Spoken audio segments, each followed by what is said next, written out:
guys, welcome back to Paul's Reading. I'm Natalia. And I'm Katerina. And today we'll be reading Tom Gates' Extra Special Treats, Not by Liz Pitchin. This is chapter 10. Make sure if you haven't seen chapter 1, 2, 3, 4, 5, 6, 7, 9, watch those ones before you see this one. And yeah, enjoy. Chapter 10, Extra Special Snow. Derek comes over so we can go sledging. The cousins want to come too. We don't have a sledge though, they say, which is a problem. Then I remember I don't have one either. What shall we use? I ask Derek, who says I can share his sledge, which is nice of him. Mum has a suggestion. Take these tea trays and thick plastic bags. That's what I used when I was little. Really? We're going sledging, Mum, not shopping. They work just as well. Be careful and look after your cousins, won't you? Yes, Mum, I say, knowing that won't be easy. We'll give them tea trays and bags a try, even though the cousins aren't keen.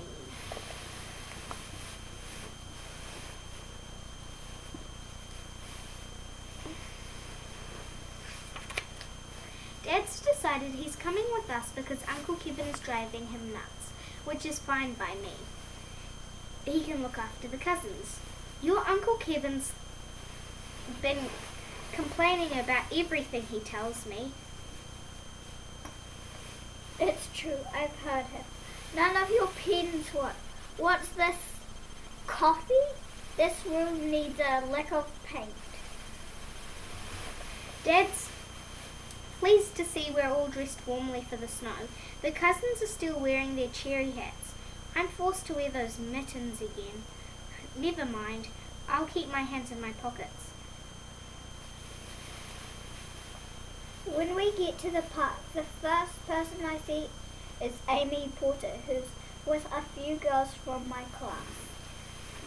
They wave at us, so I wave back. Nice mittens, Tom, Amy says, which is embarrassing. Florence tells us they've been sledging already. We're making this giant snowman now, she adds, which is pretty impressive. I can see solid Norman and Mark clumps sliding down a really good slope.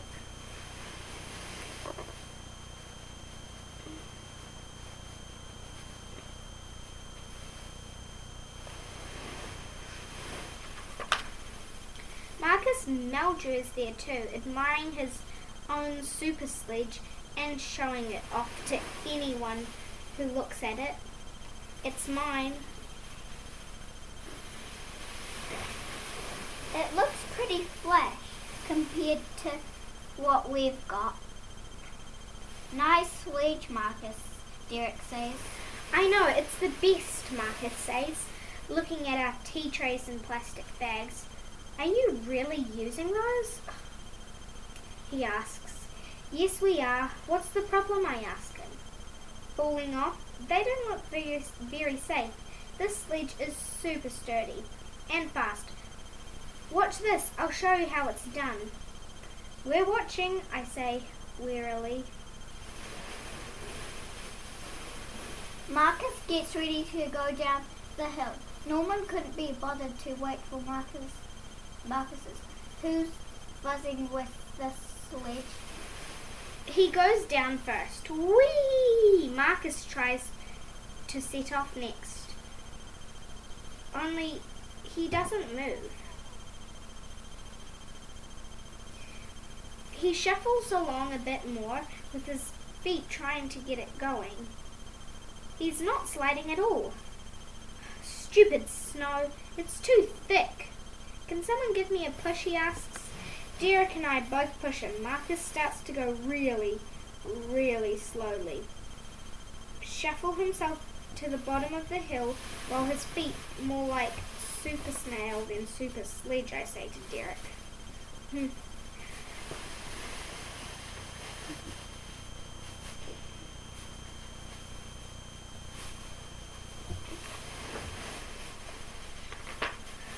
Then it's our turn. Surprisingly, our tea trays work really well.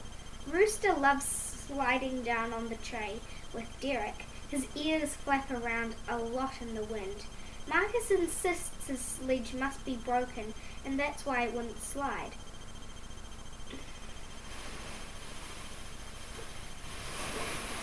What you need is a tea tray like ours, I tell him, which doesn't go down too well.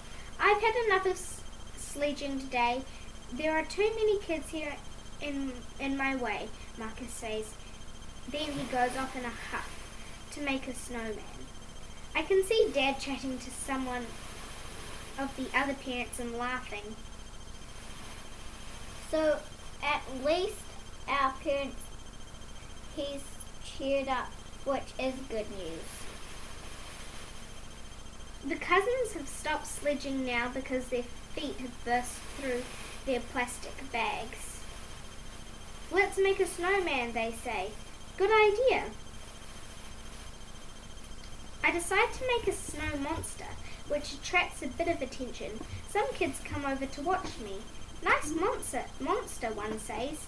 And mittens, another adds. Thanks, I say. I'd forgotten about those. Then Amy and Florence Mitchell turn up, so I say, these mittens are excellent for smoothing down the snow, like I'd planned to wear them all along.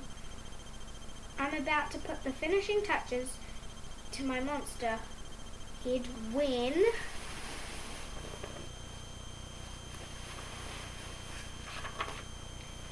whack! A snowball hits it and half of its head falls off. What? Oh no! That took me ages, I say, looking around to see where it's come from. I can see someone peering out from behind a tree. I get a handful of snow and make it into a snowball. Then I take aim and throw it as far as I can at the tree, which is full of snow on the branches. It was full of snow until it fell on Marcus. I guessed it was him. He looks a bit like a snowman himself. Derek congratulates me on my snowball throwing, while Rooster's getting cold too. While the cousins are just saying they're still hungry. Rooster's getting cold too. So we decide to find Dad in case Marcus tries to throw any more snowballs at us. Did you have fun? Dad asks on the way home. I hope Uncle Kevin's heating is fixed. I can't take any more snoring, he whispers to me.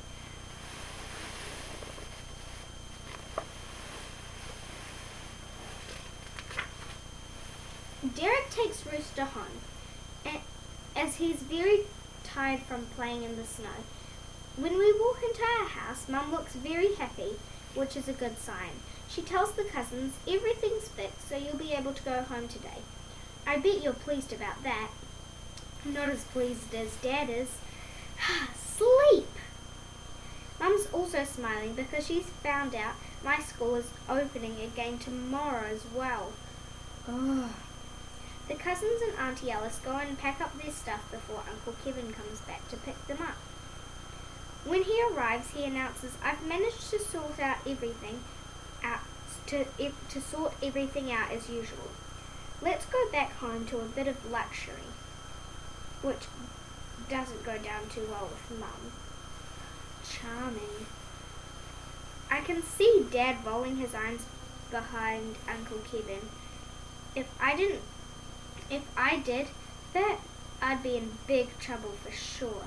As Auntie Alice puts on her coat, she says to me, I expect you'll sleep better without these two noisy lads in your room, won't you, Tom? And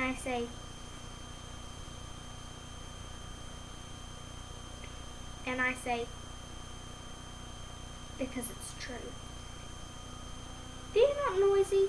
It was both of you snoring. That was noisy. Then I start doing what I think is a very good impression of Uncle Kevin snoring. Snore! Snore! snore. Luckily for me, Mum and Dad are laughing, along with the cousins. Auntie Alice and Uncle Kevin aren't laughing quite as much.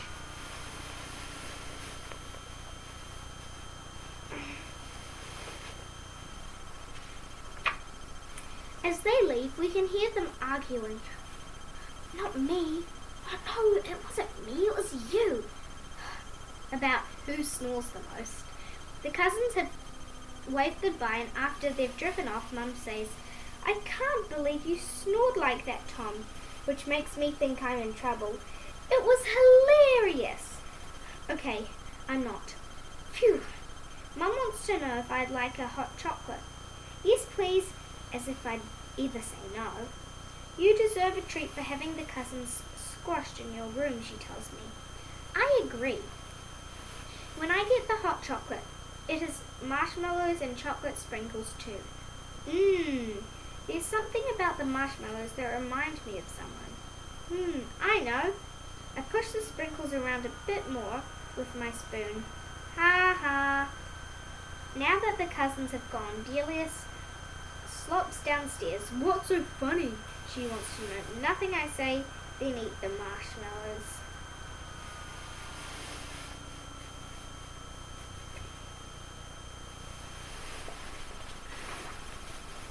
Next, I help myself to 3 biscuits.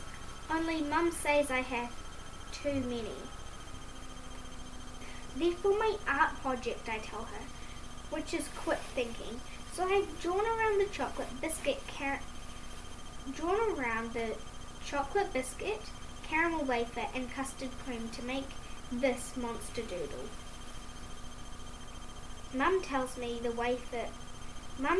lets me keep the wafer in the end.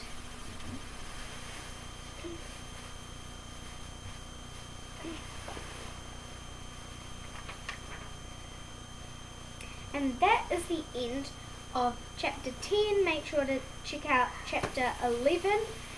Thanks for watching. Bye.